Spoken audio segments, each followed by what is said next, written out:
Hey, listeners. So, ever since I became pregnant, I have been living off of this morning smoothie every single day. And it helps me get some clean energy in the morning. It helps me work out and I feel full until lunch. It has been a lifesaver.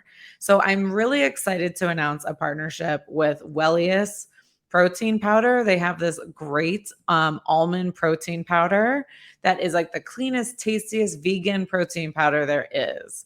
So whether or not you're pregnant, Wellius protein powder is perfect for health, wellness, fitness, and you know what? Foodies. It's vegan, keto, it has tons of natural health benefits, and it is absolutely delicious. So to get some deals, because you know I love giving you some deals, go to myalmostmidlifecrisis.com, click on deals and promotions, and you'll see a link to Wellius protein powder, the cleanest, tastiest vegan protein powder on the market. So go today, go get some, and start thriving tomorrow morning.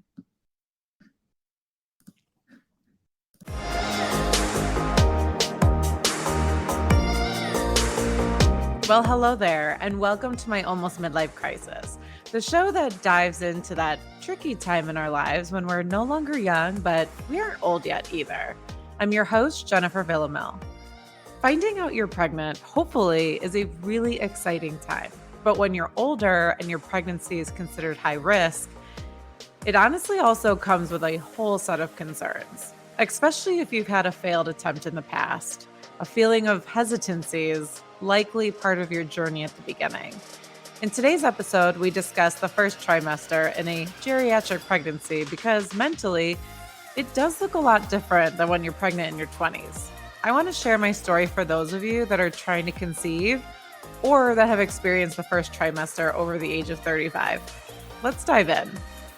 In episode 2, Pregnant at 39, I talked about how back in November, I had a chemical pregnancy where I had a positive test and then a couple days later started spotting and I got my period.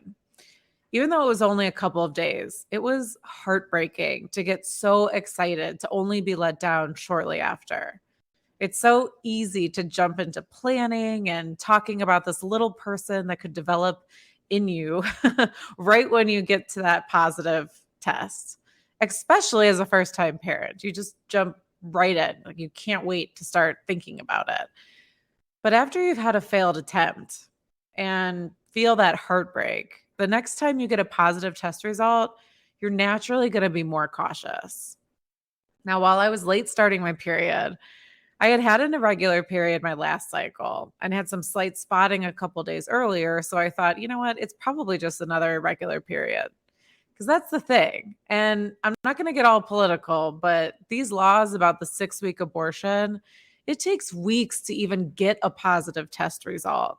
And if you have irregular periods, which is a lot of women, there's a good chance you may not even know you're pregnant until 6 weeks. So that would make it impossible to even have a chance to make a decision in time. Anyway, like I said, I'm not going to get political, I'm just stating a fact. But as I became a couple more days late, I took the last pregnancy test that I happened to have sitting around the house. We had a party the following day at a friend's house, and honestly, like, I just wanted to know if I should drink or not, but I really was not expecting a positive pregnancy test. So Christian was getting ready for work, and when he came out of the bathroom, there was, like, no fun little scavenger hunt game like the first go around. Like, I didn't plan anything special. I just simply, like, held up the pregnancy test and said, "I think I'm pregnant?" Like, question mark for him. And Christian, well, he smiled and he hugged me, but he also said, like, "Do you think it's gonna stick this time?" And this was my exact thought when I told him. And honestly, I didn't know. I hoped so, obviously, but I was scared to get too excited just in case. And it looked like I wasn't the only one. So we agreed to play it safe and assume it was going to stick and just retest in a couple of days. So I went to Benny's Liquor Depot, which is like our local kind of like large liquor store.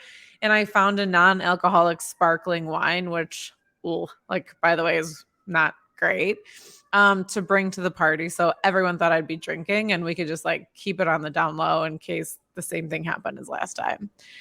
And if you're a wine drinker like I am, Please know that non-alcoholic wine sucks. I'm sorry. It just does. Like it does. Prove me wrong, please. I would love for you to prove me wrong. But unless you like Moscato, which also, if you like Moscato and you're over the age of 30, I'm sorry, but I am judging you really hard. Moscato is disgusting. I don't even think it should be considered wine. Or if you like Mayomi, because they add sugar in their wine, right? Like they actually add sugar to make it sweeter. So gross. I'm sorry. Like both are disgusting options. And I really like dry wine, like really dry. So sweet is like it's not my jam. And so far I've tried multiple different brands of non-alcoholic wine with no luck. I cannot find an equivalent of dry wine that doesn't just like taste like juice.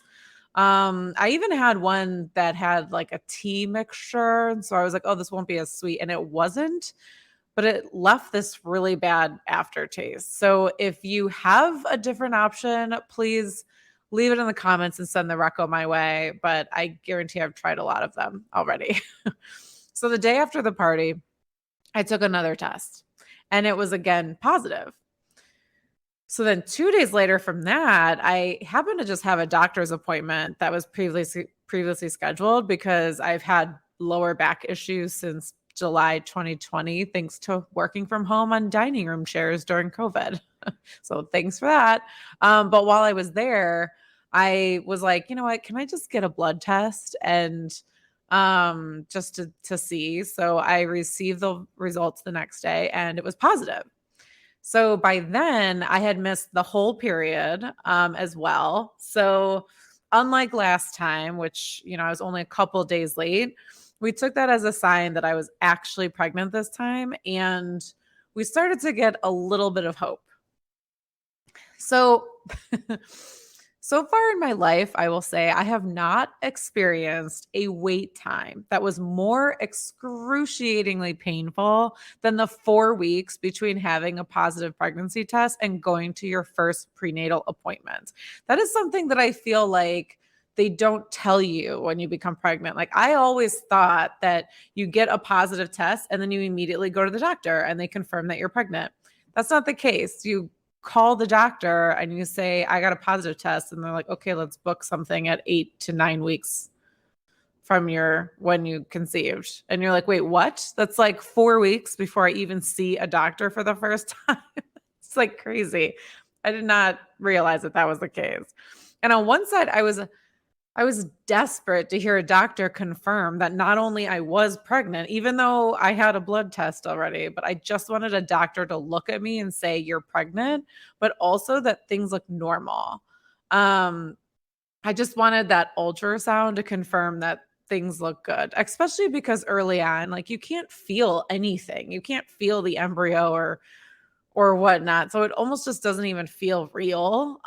Well, that is except for the side effects.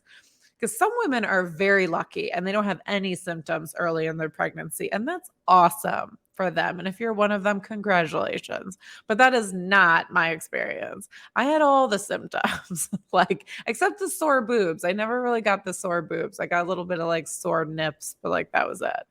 But if you read an article about the first trimester symptoms, I could pretty much check almost every box. So there was fatigue, like crazy fatigue that hits at any time. Like 1 minute you're feeling fine, or at least you aren't tired. Maybe you're not feeling everything great, but you're not tired. And then the next, you physically cannot keep your eyes open. Like it takes effort and it seems impossible. It's like your body is a car that just ran out of gas and you're trying to push it to the gas station. I had nausea pretty much unless I was eating, period. I had terrible nausea. So I was eating almost nonstop to avoid the feeling because I hate feeling nauseous. Pregnant or not, that's one of my least favorite symptoms. It is so debilitating. And then I had constipation, which maybe is TMI, but and actually, I would say that this is my least favorite symptom because I'm very lucky where this really isn't something I normally have to deal with on a regular basis. So I have no cures for this or any experience dealing with it. I was so constipated that I was having like stomach pain. And any stomach pain while you're pregnant is pretty much terrifying and just adds to the anxiety, especially during those initial weeks. Oh, and did I mention that Christian had to leave for 2 weeks, 3 days after my positive blood test? Yeah. um, he's getting his MBA program, and as part of that, he had a class in Tel Aviv, Israel. So I had my blood test on Tuesday, and then he left that Friday. So picture this. It's too early to really tell anyone you're pregnant because you're 39 years old. And my chances of a miscarriage are over 30%. And you feel like complete shit and you're totally alone at home. And to that, I had just started a new job, which was video on culture all the time. So I constantly had to be on camera. And I was still in winter here in Chicago. So it was too cold to even like go outside for walks. I was miserable and I felt horrible and isolated and honestly just lonely. Like there was a 3-day stretch where I didn't even shower. Like I went into pure survival mode, like eat, try to use the bathroom and sleep. And that was it. And I pretty much traveled from bed to couch to bathroom. That's it. I had zero energy to cook anything healthy. So I was eating whatever was quick, which means I wasn't eating super healthy, which probably contributed to my constipation hindsight. And I had called the doctor finally because I just couldn't take it. And they approved to use my Lanta. So I took like the most minimal amount, hoping that, you know what, maybe this is going to help relieve some of that pressure. However, the night that Christian left, the pain from my constipation was so bad that I actually got really scared around like 11 p.m. And I called one of my best friends and asked her to come over. And I didn't know if I had to go to the hospital. And I could walk to the hospital. It's very close to where we live. So if I had to go, I didn't even know if I could get there myself, but I knew that I didn't want to be alone. And thankfully, I did not have to go to the doctor. And after morning, TMI, a bout of like diarrhea and vomiting, I felt better. I don't think I'm ever going to take my Lanta ever again, by the way. It was a horrible experience.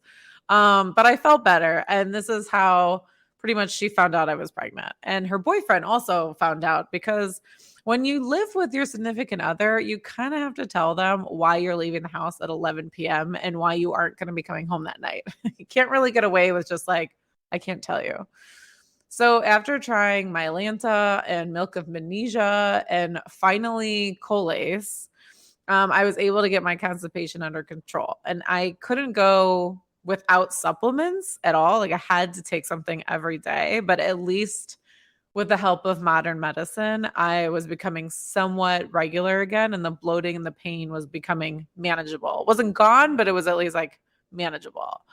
So for the next couple of weeks leading up to my first prenatal appointment, I survived. I think that's the best way to describe it. I survived. I ate more small meals.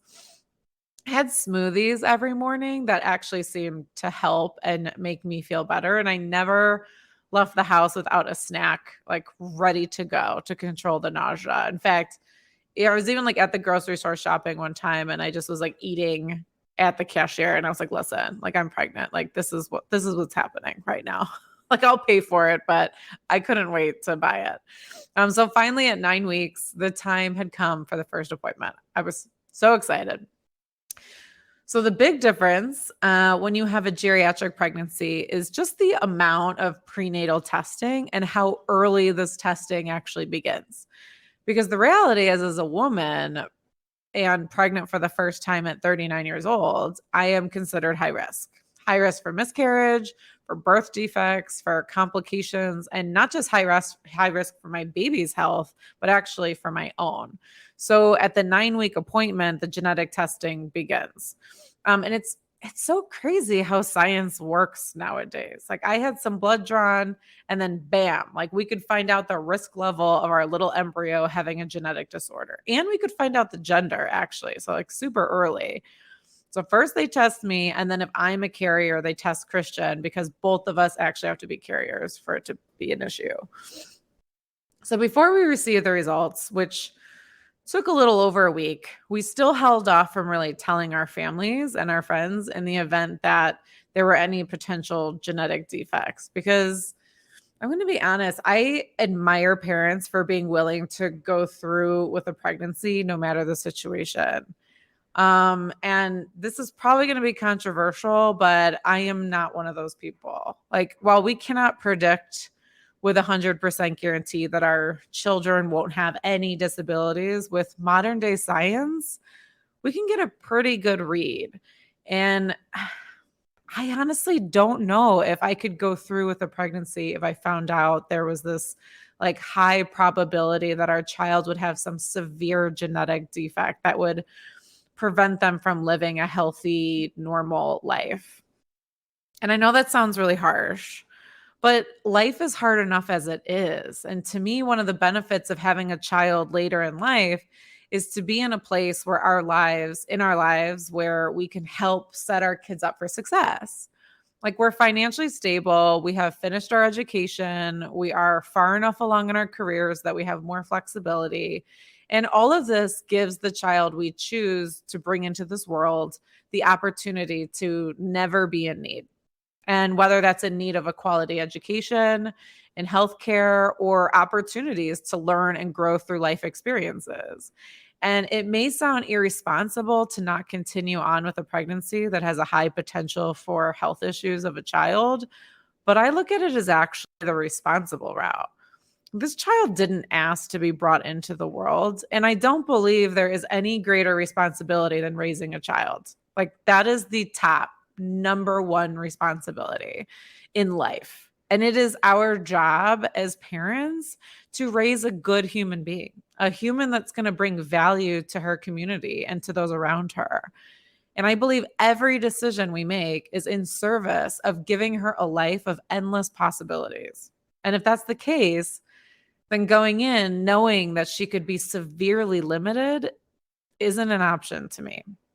And I may lose listeners for that, but I firmly believe that it's a personal choice and that every parent, and I'm not saying it's an easy one, but it's a choice that every parent has to make, because the magnitude of the responsibility of being a parent, we need to truly look ourselves in the mirror and know that we are ready and willing to take on whatever comes our way. And I don't believe enough people take it as seriously as they should, actually.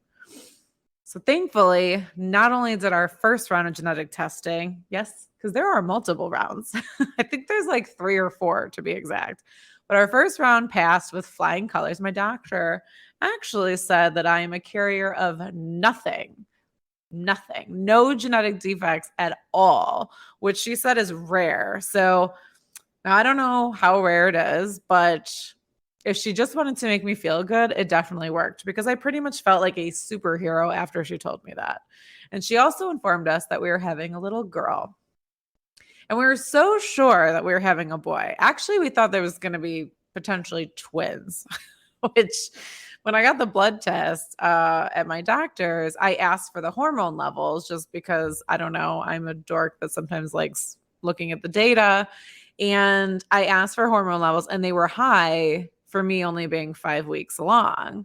And so I went down the Google rabbit hole, which you have to be really careful with that when you're pregnant. But I went onto Google, and the answers for why my HCG levels could be that high was likely multiples, or so it said, which, oh my God, can you imagine? I mean, whatever is meant to be, fine. But having one seems like a life changer. I cannot imagine having more than one at the same time. And for those of you that do it, honestly, you are amazing. And I have so much respect for you.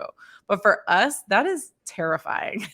So, no twins. In fact, we've now asked multiple times in different appointments, like, just to make sure, like, every time there's an ultrasound, we're like, just one, right? There's still just one in there. But it's a girl. And we thought we were having a boy because for the last couple of years, Christian's grandmother She reads palms, and she read my palm a couple times and said that we would have one child and it would be a boy. So maybe she was wrong on this one point, but she was actually right on a lot of other things. So we just figured that this one was also correct. We'd even started coming up with some boy names prior to getting the news. Like that's how sure we were. But we couldn't be happier that we're having a girl. And personally, I'm a little extra excited that we're having a girl because selfishly, I think it would be easier for me to relate. And also, I'm honestly just so excited for Christian to be a girl dad and for her to have us as parents. And still today, there are many boys that are taught to get educated and be successful, where girls are taught to get married and have kids. And I know I felt this pressure growing up myself. Like, I've always felt that my parents, they were proud of me, but they believed that my career was just biding time until I prioritized what like really mattered, which was starting a family. And how could I not believe that this is what they thought when I was hearing comments like, I'm so proud of your promotion, but when you get married, you won't have to work. Like, what world are you living in? Or them being more excited about me dating a man than like getting a new job. I was being asked in my late 20s, like, when are you going to have a kid? Like, I don't know. Maybe I should get a boyfriend first, was like usually my answer. Like, I like to do one before the other. Maybe that's traditional of me, but like, preferably, I'd like to not do it myself if I could avoid it. And when I met Christian and things were getting serious, oh my God, the pressure was on. I was constantly being asked by my entire family, like, when are you moving in together? When are you getting married? When are you going to start a family? And then, like, why weren't these things happening yet? Like, why haven't you moved in yet? Why haven't you gotten engaged yet? Why aren't you married yet? Like, what's wrong with your relationship that this hasn't happened? And, in fact, when Christian asked me to move in with him, my brother's response was, oh, like, I honestly didn't think that was ever going to happen. Like, gee, thanks. So, Christian and I have been together for over 10 years now. So, that's almost 10 years of questions and pressure that honestly at times really messed with my head. Like, sometimes it made me question my own relationship and assume something actually was wrong, when in reality, I had one of the healthiest relationships out of people I knew. So, we both come from divorced parents. And, in just my extended family, I have enough divorces to really set a clear example that love isn't always enough. So, why did I let these same people get under my skin about my relationship? Like, they're clearly not the experts. This this little girl though, she's never going to feel that pressure. We will never expect her to prioritize marriage and kids above education or whatever her goals are in life. She's going to have two parents that fully support her path and witness our relationship, which is a 50-50 partnership, which is going to help set expectations for her future relationships with men, women, or whoever she may choose. And you know what? Her value doesn't lie in her ability to procreate. Her value lies in her heart and in her mind. And Christian and I couldn't be more excited to support her on her journey. And maybe that's to be a stay-at-home mom if that's what she chooses. Or maybe it's to be the next female president of the United States, because you know what? God help us if in 50 years we still haven't had our first. But, no pressure on her, only if she chooses. But after that first round of testing came out successful, we finally felt comfortable to openly tell family and friends that we were expecting. And for me, this is when it finally started like becoming real, and I finally started enjoying the process. Like, I was feeling better, which definitely helped. But sharing in the joy we had with those we love was the best part to date. And you better believe our parents were overjoyed. Like, Christian's parents will be first time grandparents. So they were over the moon. And my parents already have three wonderful grandkids, but they were so excited to have my first. And there was still lots of tears of joy reserved for mine. So my dad started immediately asking me about my next kid. Like, I mean, I definitely had to put the kibosh on that convo really quick because we're only planning on having one. And honestly, I wasn't sure if I could even have one. And I definitely wasn't sure if I could have one without some sort of medical support at my age. So we were just so thankful that we had this little miracle happen. Like so far, knock on wood, I don't really have any around me, but knock on wood, so far, it's been healthy and on track. So let's not push it. And I will say, I already had multiple people tell me, like, oh, you're going to change your mind. You're going to have more. Like, excuse me? Like, who do you think you are? The one thing that has become blatantly obvious to me since I've become pregnant is just the sheer audacity of others. Like, why is it that when you become pregnant, people feel like it gives them the right to say whatever they want to you and to touch you without asking? And when you express your disdain for this, like the response is like, well, that's normal. Like, that's just how it is. No, no, I'm sorry. I don't accept that. How about I feel lucky at 39 that I was able to get pregnant naturally and pretty quickly with only 6 months of trying. Like, I know far too many women my age that didn't have that same luck. So to start adding the pressure of a second child before we've even birthed the first one is absurd. And honestly, it's risky because we don't know if this one is going to go smoothly. I mean, I hope so. Or just because I have this one naturally doesn't mean that I can do it again or do it again safely. So why put this pressure on? Like, let's just enjoy this one. Let's enjoy this process and let's not worry about the next, if there's going to be a next. I even had a daycare owner because yes, it might be early, but listen, we live in Chicago and like daycares have wait lists. So, and we have two that are right next to our house and we didn't want to like have to go further to go to one. So we went on a couple daycare tours and I had a daycare owner tell me with all the confidence in the world that I'm going to change my mind, that I will have a second. And she knows because she did. Like, okay, party of one. Like, I'm happy for you that you had multiple children. I really am because you wanted them, because you wanted them. But you know nothing about me. And it's none of your damn business how many I want, nor is it your place to tell me how many I want. So I don't know. Or what I want currently. It took me 35 years to even decide I wanted a child. So I don't know if I'm ever going to change my mind. But if I do, it's our choice to make. And it isn't because you know us better than we know ourselves. So just please stop projecting your decisions onto us. Thanks so much. By the way, thanks so much is my passive aggressive way of saying F you.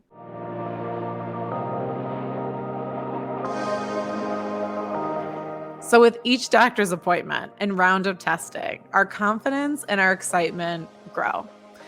Because being older and pregnant, I continue to have worries and I'm being cautious because of my risk factor. Like, I barely have coffee, only here and there. And I know that it's technically probably okay, but I still stay away from it. I don't drink at all. I've had like a sip of wine a couple times just to try it, but that's it. I'm wearing my mask in crowded places just in case, and I'm taking all the precautions to do whatever is in my power to continue having a healthy little girl. I don't think I'm going to stop taking my age and risk factor into account until she arrives and a doctor tells us that she's healthy. But I do know one thing. We have traveled all around the world. We have had adventures on multiple continents, but we are just now starting the adventure of our lifetime. This little girl is going to change our lives, and for the better. She's already started. Both of us have always been the type of people that are striving to be our best selves. We're goal setters, and we're constantly pushing ourselves to improve. But before her, our motivation was selfish. It was just for us. And now, for the first time, we have a much deeper obligation to be our best selves for her, to lead by example. It's a whole new sense of responsibility that at times is intimidating, but it's mostly empowering. So let's go on this journey together. Hopefully it's filled with more tears of happiness than sadness, but either way, we're going to do it together. Thank you so much for joining me today. Please rate and review this podcast on Apple Podcasts. Join me on my social channels to get more content and inspiration. You can follow my Almost Midlife Crisis on TikTok, Instagram, Facebook, and Twitter. And you can also check out the rest of my YouTube channel with videos of the episodes and shorts to keep you entertained all week. Subscribe wherever you get your podcasts to make sure you're always up to date on the latest episodes, and sign up to get the written transcripts in case you're sick of hearing my voice delivered right to your inbox at myalmostmidlifecrisis.com. Thanks, and until next time.